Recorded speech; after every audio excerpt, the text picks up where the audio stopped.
जनकपुरी गांव में कलावती अपने पति के साथ सुखमय जीवन व्यक्त कर रही थी। कलावती के पति का नाम कश्यप था। कलावती पेट से थी, इसलिए कश्यप उसका बहुत ध्यान रखता। कलावती के ज्यादातर काम वह स्वयं कर लेता। कश्यप लकड़ी के एक फैक्ट्री में मजदूर थे। उनकी तनख्वाह बहुत कम थी। बड़ी मुश्किल से 2 वक्त की रोटी उनको नसीब होती थी, लेकिन जो मिला उसमें वह संतोष मानते थे और खुशी खुशी अपना जीवन बिताते थे। कुछ महीनों बाद कलावती ने अपने कोख से एक बच्चे को जन्म दिया, जिसका नाम रखा गया वीरभद्र। बच्चे के घर में आते ही कलावती और कश्यप की खुशी का तो मानो ठिकाना ही नहीं रहा। वीरभद्र के पालन पोषण के लिए कश्यप फैक्ट्री में पहले से ज्यादा घंटों तक काम करता। 2 महीनों बाद अचानक इस परिवार पर भारी संकट आ पड़ा। फैक्ट्री में काम करते वक्त एक दुर्घटना घटी। कश्यप का ध्यान थोड़ी देर के लिए काम से हटा और वह अपने बच्चे के लिए कुछ सोच रहा था। तभी नजर हटी और दुर्घटना घटी। कश्यप के दोनों हाथ मशीन में आ गए और हाथ कट गए। इस हादसे ने केवल कश्यप के दोनों हाथ ही नहीं, परिवार की रोजी रोटी भी छीन ली। कलावती और कश्यप दोनों पूरी तरीके से टूट चुके थे। फैक्ट्री से कश्यप को कुछ पैसे मिले, लेकिन वो भी ज्यादा महीनों तक नहीं चल पाए। कश्यप ने एक बार खुदकुशी करने का भी प्रयास किया, लेकिन कलावती ने उसको समझाकर रोक लिया। सब कुछ टूट चुका था, लेकिन कलावती का हौसला और हिम्मत नहीं। कलावती ने अपना घर चलाने के लिए उसने काम खोजना शुरू किया। एक बड़ी इमारत के कंस्ट्रक्शन के लिए काफी मजदूर की जरूरत थी। कलावती को काम की जरूरत थी, इसलिए उसने फौरन वहां पे काम करना शुरू कर दिया। कलावती कंस्ट्रक्शन के काम के लिए भारी ईंटों को उठाती, रेत और सीमेंट की बोरी से रेत और सीमेंट निकालकर यहाँ से वहाँ ले जाना, ये सब मुख्य कार्य थे। कलावती वीरभद्र को भी काम पर अपने साथ ले जाती थी, क्योंकि घर पे उसका देखभाल करने वाला कोई नहीं था। कलावती एक जगह पे वीरभद्र को बैठा देती और पूरा दिन काम करती। बच्चा बहुत रोता चीखता तो कलावती उसके पास चली जाती और उसको संभालती, उसको दूध पिलाती, खाना खिलाती और सुलाने का प्रयास करती। फिर जैसे ही बच्चा शांत हो जाता वह फिर से काम में लग जाती। धीरे धीरे वीरभद्र 5 साल का हो गया। अचानक एक और दुख का पहाड़ इस परिवार पर टूट पड़ा। वीरभद्र के पिताजी कश्यप को अचानक दिल का दौरा पड़ा। कलावती उनको अस्पताल भी ले गई, लेकिन बहुत कोशिश के बाद भी डॉक्टर उन्हें नहीं बचा पाए।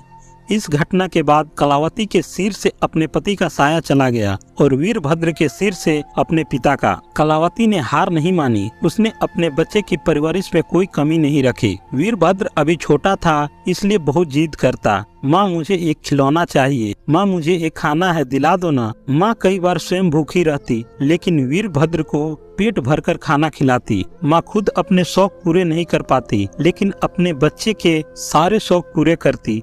उसको जो खिलौना चाहिए वह लाकर देती। रात को वो नीचे सो जाती, लेकिन वीरभद्र को बिस्तर पर सुलाती। कड़ाके की ठंड में वो पूरी तरीके ठंड से कांपती। खुद बिना बिस्तर और कंबल के जमीन पर सोती, लेकिन अपने बच्चे को कंबल ओढ़ाती और प्यार से सुलाती थी। खुद से ज्यादा वह वीरभद्र का ध्यान रखती। वीरभद्र 6 साल होते ही उन्होंने उसको स्कूल भेजा, लेकिन फिर भी उनको पूरा दिन उसकी चिंता रहती, जब तक कि वह स्कूल से वापस नहीं लौट आता। माँ दिन रात मेहनत करती और अपने बच्चे को पढ़ाती। वीरभद्र भी मन लगाकर पढ़ता।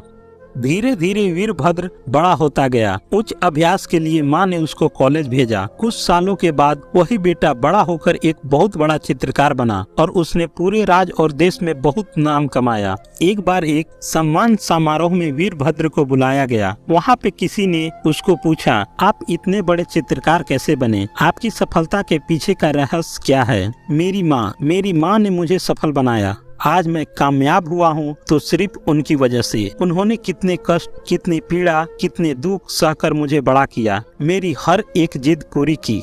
मेरी पढ़ाई के लिए उन्होंने अपना जी जान लगा दिया। रात को मुझे पढ़ाने के लिए वो खुद जागती, मुझे चित्र की प्रैक्टिस करवाती। वो खुद नीचे सोती, लेकिन मुझे बिस्तर पर सुलाती। खुद भूखी रहती, लेकिन मुझे पेट भरकर खाना खिलाती। आज जो कुछ भी हूँ मेरी माँ की वजह से हूँ। मेरे लिए मेरी माँ ही मेरा ईश्वर है, मेरा खुदा है, कहकर उसने स्टेज से उतरकर अपनी माँ को अपने गले से लगा लिया।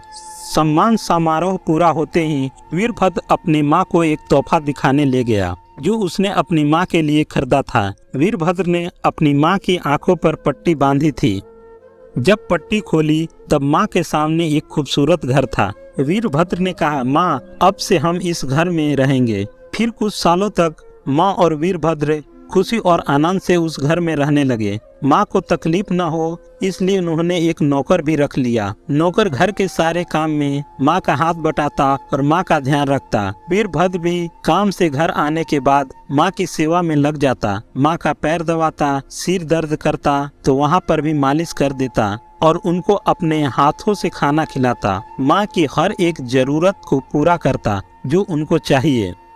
धीरे धीरे माँ की उम्र बढ़ती गई और अब उनकी मृत्यु निकट आ गई। माँ ने एक दिन अपने बेटे वीरभद्र को बुलाया और कहा, बेटा मेरा अंतिम समय अब आ चुका है, मैं जा रही हूँ। बेटा खुद का ध्यान रखना और किसी नेक दिल लड़की से विवाह कर अपना घर बसा लेना। मैं चलती हूँ, ध्यान रखना, कहकर माँ ने अपनी अंतिम सांस ली। दोस्तों, इस कहानी से हमें यह जानने और समझने को मिलता है कि माँ एक ईश्वर का ही रूप है। माँ की ममता की तुलना किसी से नहीं हो सकती। माँ के स्नेह का वर्णन हम शब्दों में नहीं कर सकते। माँ कितनी पीड़ा, कष्ट, दुख सहकर हमें बड़ा करती है, हमारी परवरिश करती है, वो खुद ही जानती है। इसलिए मैं सभी माँ को यहाँ से ही चरण स्पर्श करता हूँ।